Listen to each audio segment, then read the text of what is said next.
আমি ভোরবেলা থেকেই টের পেয়েছি যে মুষলধারে বৃষ্টি হচ্ছে। আকাশ দেখলেই তো বুঝতে পারছো। আর এই জায়গাটা না একদম ছবির মতন লাগে, তাই না?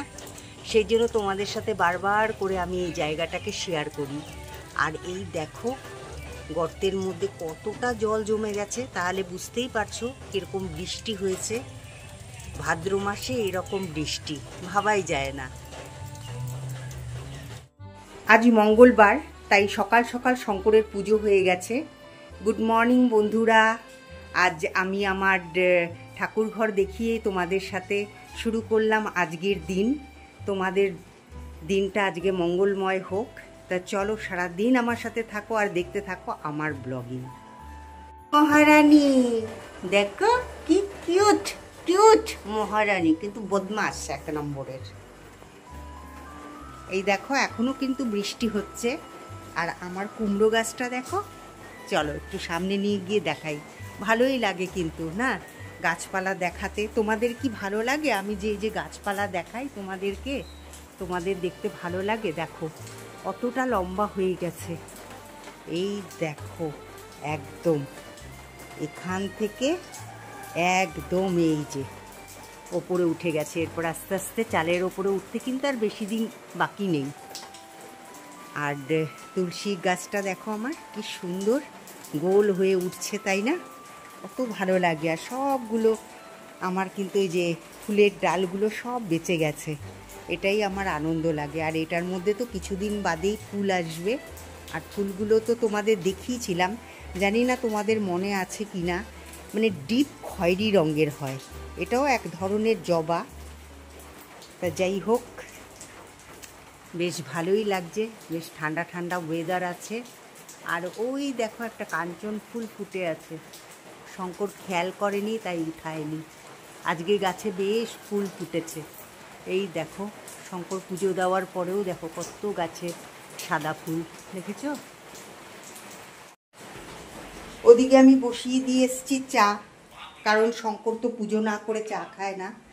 তো কিছুদিন ধরে ওকে আর লেবু জল দিচ্ছি না, এই যে লাল চা দিচ্ছি। আমিও তো লাল চা খাই আর সাথে শঙ্করকেও দিচ্ছি। আর ওইদিকে দেখছো কিরকম গুরুম গুরুম আওয়াজ হচ্ছে। বেশ আজকে হবে মনে হচ্ছে, আজকে সারাটা দিনই মনে হচ্ছে আজকে বৃষ্টি হবে। আর এদিকে ললিতা এখনো আসেনি, তা জানি না আজকেও আসবে কিনা। তা যাই হোক, আমার কাজকর্ম তো আমাকে করতে হবে। আর আরেকটা কথা কি বলতো, আজকে গোছগাছ করতেই হবে, না হলে পরে এরপরে কি হবে বলতো, এরপরে যখন নাকি মানে যাব ওখানে গিয়ে তখন মনে পড়বে মা এটা তো আনলাম না। শঙ্কর আমাকে অনেক দিন ধরে বলছে যে গুছিয়ে ফেলো গুছিয়ে ফেলো। তা আজকে তো গোছগাছ করতেই হবে। তোমরা থাকবে আমার সাথে, তোমাদের সাথে গল্প করব আর গোছগাছ করব, ঠিক আছে?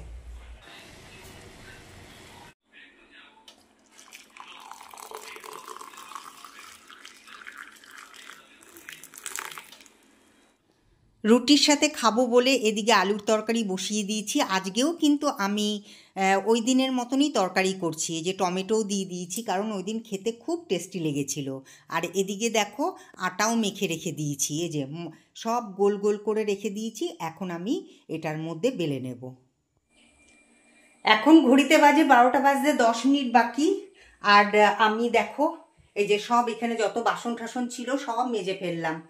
আমার মনে হয় কি ও তো কোনো খবর পাঠায়নি আমাকে, আমার মনে হয় ওর খুবই জ্বর আছে গায়ে, যার জন্যই ও আসছে না। তা যাই হোক, এগুলো তো আমি বাসন টাসন মাজা হয়ে গেল। এদিকে সব গ্যাস ট্যাস মুছে একদম পরিষ্কার করে নিলাম। আর এদিকে দেখো টেবিলটাকেও কিন্তু গুছিয়ে রেখে দিয়েছি মোটামুটি। এটার মধ্যে যে রুটি আছে, তখন এই যে ব্রেকফাস্টে তো দেখলেই যে রুটি করলাম আর হচ্ছে আলুর তরকারি। তো এই যে দেখো এই যে এখানে রুটি আছে, আমার বেশি করে রুটি করে রাখি কখন লাগে। আর এখানে আছে হচ্ছে ভাত। তো এই যে আমার মহারানীকে একটুখানি ভাত দেবো এখন। আর হচ্ছে তারপরে ভাত বসিয়ে দিব। আজকে তো মঙ্গলবার, তো সেই জন্য কি বলো তো, সেই জন্য আজকেও নিরামিষ। তো দেখি কি করি, এখনো ঠিক করে উঠতে পারিনি। অবশ্যই তোমাদের সাথে শেয়ার করব। সে 1 তরকারি ভাত করি চাই 10 তরকারি ভাত করি। ঠিক আছে? তা চলো এখন আমি একটুখানি আবার ঘরটা ঝাড় দেব। ঘরটা ঝাড় দিয়ে নিয়ে তারপরে মহারানীকে খেতে দেবো, তারপরে ভাত বসাবো। তা আমার সাথে থাকো আর দেখতে থাকো আমার ব্লগিং।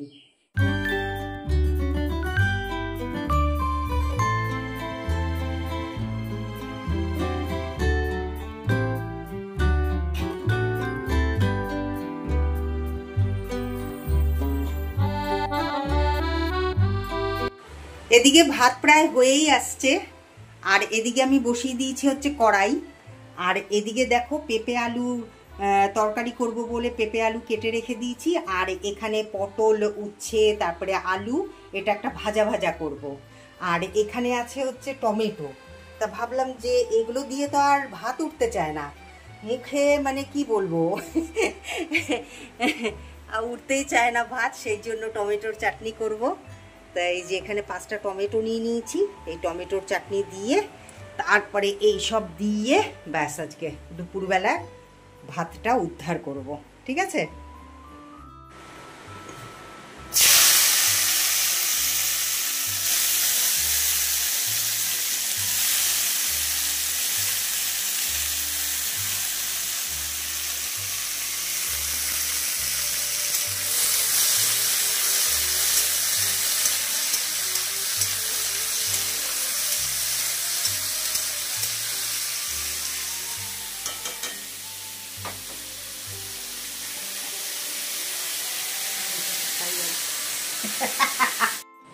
জাস্ট এখনই রান্নাবান্না শেষ হলো, পরে তোমাদের দেখাবো কি কি রান্নাবান্না করলাম।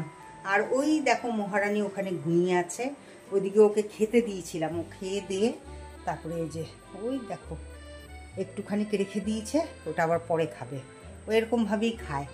আর এদিকে যে আমি রেনকোটটা ভালো করে ধুয়ে মেলে দিয়েছি, শুকিয়ে গেলে পরে ওটাকে ভাঁজ করে রাখবো। আর রোদ উঠলে বাবা উঠে গেছে, এই দেখো ওই যে আমি যেই বাইরে এসছি অমনি দেখো উঠে গেছে। ঘুমু করো, যাও ঘুমু করো। তো এই যে জামা কাপড়গুলো দেখবো পরে, স্নান করে আসি আগে, না হলে পরে না পুরো ঘেমে গেছি তো ভালো লাগছে না। তো স্নান করে এসে দেখবো যে কোন জামা কাপড়গুলো ভেজা আছে সেগুলোকে মেলে দেবো, আর বাদ বাকিগুলো ভাঁজ করে রাখবো। এই দেখো বিছানার মধ্যে সব ছড়িয়ে ছিটিয়ে রেখে দিয়েছি জামা কাপড়গুলো। তা এখন আমি এক এক করে শঙ্করকে দিব, শঙ্কর সব গুছাচ্ছে। আগে প্রথমে শঙ্করেরটা গুছাবে, তারপরে আমারটা গুছাবে। সব এক এক করে দিচ্ছি, সব নামালাম, যে কোনটা নিয়ে যাব না নিয়ে যাব সব নামালাম। ভালো করে হাত করো, তুমি কোন একটা গেঞ্জি আছে তোর পেছনে দাও, এখানে দাও না,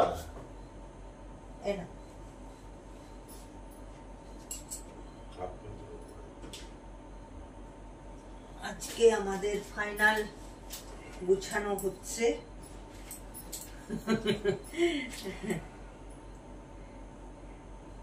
এইভাবে গুছালে তো হবে না সোনু। আরে তোমারটার মধ্যে তো তোমারই যাবে গো, আমি তো বেশি কিছু নিব না, আমি অল্প কিছু নিব। ফ্লাইটে 15 কেজি না 12 কেজি মনে রাখবা। 15 কেজি, 15 কেজি হবে না। হ্যাঁ তোমার জিন্স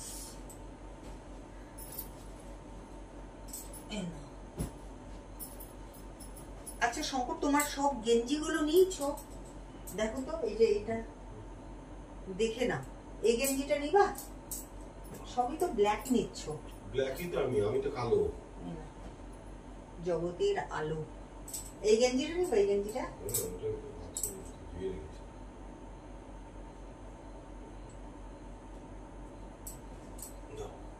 ওই যে পেছনে তোর গেঞ্জিটা আছে, তোমার পেছনে টাঙানো আছে গেঞ্জিটা। আর তুমি কি পরে যাবা? তো পরে যাবার 1000টা আছে। হাফ গেঞ্জিগুলো কই? হাফ গেঞ্জিগুলো হাফ গেঞ্জি আবার কোথায়? একটা গেঞ্জিগুলো কিনলাম না, দিচ্ছি এখানেই আছে। ছুঁড়ো না শুনো, এই যে এটা একটা ব্ল্যাক, আর কি এটা কি কালারের? ব্ল্যাকই তো কালার। ব্ল্যাক ছোট এইটা একটা আছে, এটা তো দেখলাম না।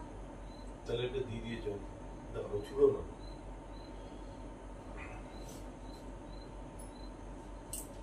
ও এই যে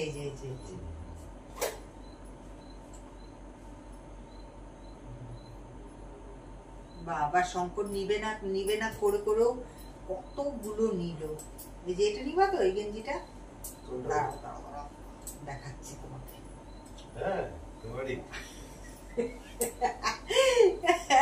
শঙ্কর সবটাই ব্ল্যাক ব্ল্যাক আর ব্ল্যাক নিল। কালো জগতের আলো। কালো জগতের আলো। তাও তো এখন তোমার পাল্লায় পড়ে কিছু জিনিস আমি সেভ করে রাখি, আগে তো কিছুই পেতাম না। ওইটাই তো, আগে শঙ্কর সবকিছু যেটা নতুন কিন্তু সেটাই পরে ফেলতো, এখন তো তাও রেখে রেখে পরে। রেখে পরে না, তুমি রেখে রেখে করো। তুমি এটা করো বলেই তাও কিছু জিনিস বাইরে যাওয়ার জন্য পরে পাওয়া যায়। এবার আমারটা গুছাতে হবে। এই তোমার শেষ। আর তোমার মোজা, এই যে মোজাটা তো পরবো। হ্যাঁ মোজাটা দাও। মোজাটা রাখো, ঠিক আছে? শোনো না, ওই হাফ প্যান্টটা দাও।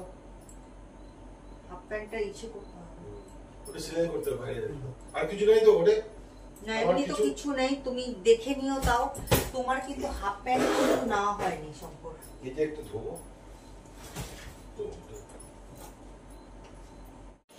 আমার যে এই যে শাড়িটা দেখতে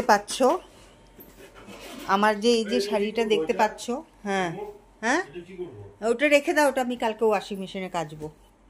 দেখো কি সুন্দর, এটা আজকের না, এটা অনেক পুরনো। তখন আমার শ্বশুরমশাই বেঁচে ছিলেন, এখন কিনতে গেলে অনেক দাম। তখনও দাম ছিল, তখনকার ইসেতে দাম ছিল, কিন্তু দেখো কি সুন্দর নেট নেট। এই দেখো আমার আঙ্গুল দেখা যাচ্ছে, খুব সুন্দর। এটা একদম নতুন আছে, শাড়িটা আমি পরিনি। এই দেখো কি সুন্দর। তো চুড়িদারও নিয়েছি এখানে, তারপরে শাড়ি নিয়েছি, সে তো ওখানে পরলেই তোমরা দেখতে পাবে। কিন্তু তোমাদেরকে এই শাড়িটা দেখালাম এই কারণেই যে শাড়িটা অনেক পুরনো আর আমি একদম পরি না। এই দেখো কিছুক্ষণ আগেই দেখলে যে বিছানায় কত জিনিসপত্র ছিল, সব ঢোকানো হয়ে গেছে। এদিকে আমাদের এই যে সুটকেস গোছানো হয়ে গেছে, এদিকে একটা সুটকেস আছে, আর আছে হচ্ছে এই যে এখানে একটা সুটকেস আছে। এই দেখো দুটো সুটকেস নিয়ে যাব আমরা। আজ গুছাতে গুছাতে অনেকটা রাত হয়ে গেছে। এখন কটা বাজে বলো তো? 11:15। দেখো ওই 11:10ই হবে। এখন আমি বসালাম হচ্ছে ভাত, কারণ এখন আর রুটি করতে ইচ্ছে করলো না। আমি ভাবলাম যে না, একটু ভাতই বসিয়ে দিই। তো এই যে ভাত বসিয়ে দিলাম। তো এখন ভাত হবে, তারপরে আমরা খাবো, খেয়ে দিয়ে তারপরে ঘুমাবো। তো যাই হোক, কোনো ব্যাপার না, এখন মনে তো অনেকটা আনন্দ, সেই জন্য এখন রাত্রি হলেও কোনো ব্যাপার না। তো এদিকে আমি বিছানাপত্র সব রেডি করে নিয়েছি, খালি মশারিটা টাঙালে পরেই হয়ে যাবে। তা চলো আজকের মতন তাহলে এখানেই বিদায় নিচ্ছি। আবার দেখা হচ্ছে একটা নতুন ব্লগের সাথে, তোমাদের সাথে। তোমরা খুব ভালো থেকো, সুস্থ থেকো, আর একটা লাইক করে দিও যদি ভালো লাগে আমার এই ব্লগিংটা, ঠিক আছে? আর শেয়ার আর সাবস্ক্রাইব করে আমার পাশে থেকো। চলো টাটা।